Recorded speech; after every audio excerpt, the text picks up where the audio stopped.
Deefer, come here. Deeper. Dad, you want to see something so cool? Whoa. Want to see something cool?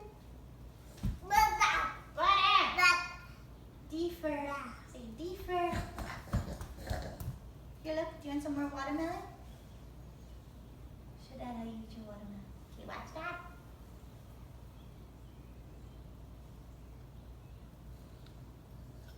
What a Very big boy. Okay, give Mom back the fork. At Starbucks right now, Oliver didn't get clearance from his doctor to go back to daycare, so he's gonna be chilling at home for the next few days. And Amy's there right now. Mom's gonna stop by later to help out with watching him.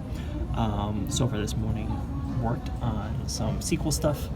Specifically, been working through the SQL Zoo site that Ethan Chen hooked me up with. And so that's been really helpful to kind of go through those examples. Spent some time getting ready for today's calls. So have a product call, missing the team call, and then we'll be having a interview with a marketing candidate. Let's see. Okay, so what's next? I will be training from 1 to 2, and then that's with Anthony. He'll be coming over. And then at 2 o'clock have the product call, have a dentist appointment at 3, and so I'm missing the team sync. And then 4 o'clock have the interview with Kobe. So that's from 4 to 5:30. And then after that will be dinner and the rest of the evening with Oliver. So kind of a jam-packed day. And tomorrow is 4th of July. He's a little jibber jabber. When he wakes up from his nap, he likes to just for a little while.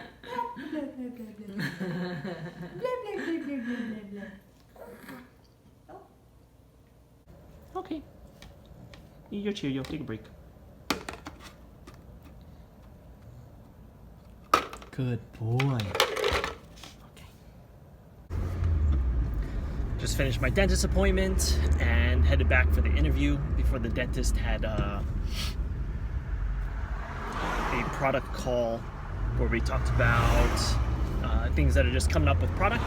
And so next up is the interview with a marketing manager, which was scheduled for 4, so I should just be on time. But I already emailed them, let them know I'm going to be 15 minutes late, so bought myself 15 minutes. While I was at the dentist, I was looking through emails and notifications and stuff that I was getting, and I think that something that would be cool to do and that fits into this kind of product and career niche would be to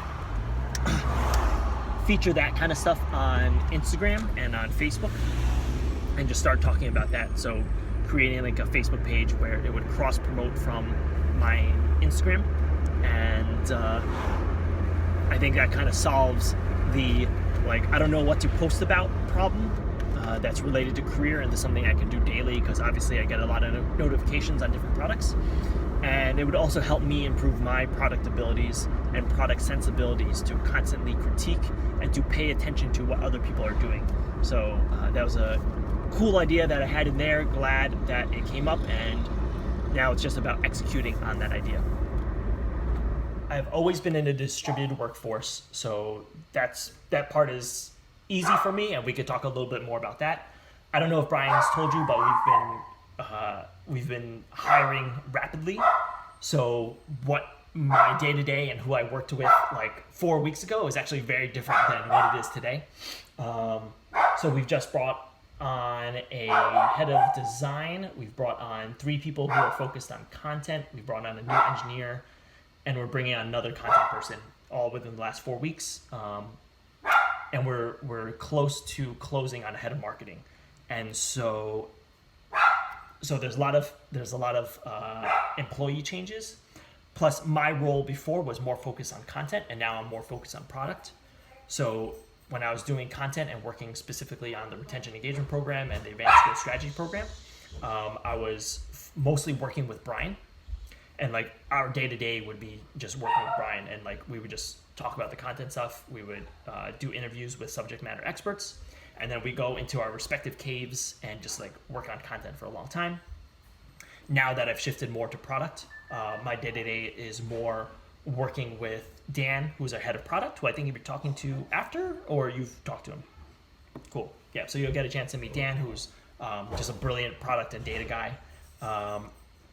Working a lot with Dan, working more with Aaron, who's our new designer, and working more with engineering, and just creating the specs on the different product features that we're trying to add, whether it's like improving the application flow or finding a way to incorporate more feedback loops when you're viewing the content versus like our hacky, here's a Google survey at the end of the week, and please take the survey so that we know if things are going well or things are not going well. So that's kind of that's what my day-to-day looks like now, and that's kind of how it's transitioned as I moved from content over to product. But I'm still basically managing the live experience. So doing all the marketing, working on this particular application flow was something that I owned, and I'll be owning the landing pages, all the email sends on the live program as well.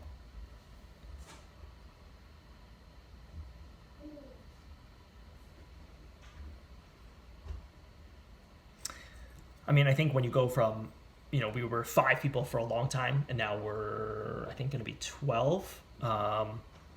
It was nice to like have those 5 people and 5 people that you really counted on to be able to execute on everything that they owned, and just like things were just moving so fast. I mean, look, the challenges are going to be like getting the other people up to speed on the culture. For us, Reforge people specifically, like us 5, I think that we are very direct in our communication, and I think that's worked for us, but it doesn't work for everyone. Like some people, you just need to handhold a bit more, and so I think keeping that in mind and remembering to be have a little bit softer touch, especially in the beginning, is important to retain people and just to make them feel like they're contributing to the company and they're doing good work. Because I think you can lose people without keeping that in mind. So I think that's a specific challenge that we're going to have and that we need to keep top of mind. And communication, especially with this distributed team, right, is always a challenge. And how you communicate with 5 people is going to be different than how you communicate with 12. And I think we're going to see another transformation when we get to 20. That's when it's really going to like start to tear at the processes that we have. And so we'll need to continue to evolve to make sure those channels continue to stay open. Like just thinking about this application flow, right? So we're going to do fall 2019 application is going to start. We're going to start in the first week of August, and so there are a few of us who've been through the app flow like multiple times, right? And we know this is what's going on, and we know how hectic it is. It's like, oh man, like none of the new people that we brought on know what it looks like from the back end and how crazy it is, and the fact that like when you manually review 4,800 applications, like everyone is working overtime and like trying to get this app review done. So just thinking through all these things that we just take for granted now and what the experience is going to be like when you're looking at it with fresh eyes.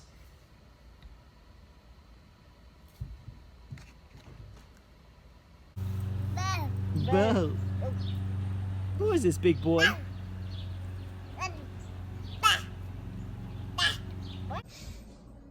What are you doing? What?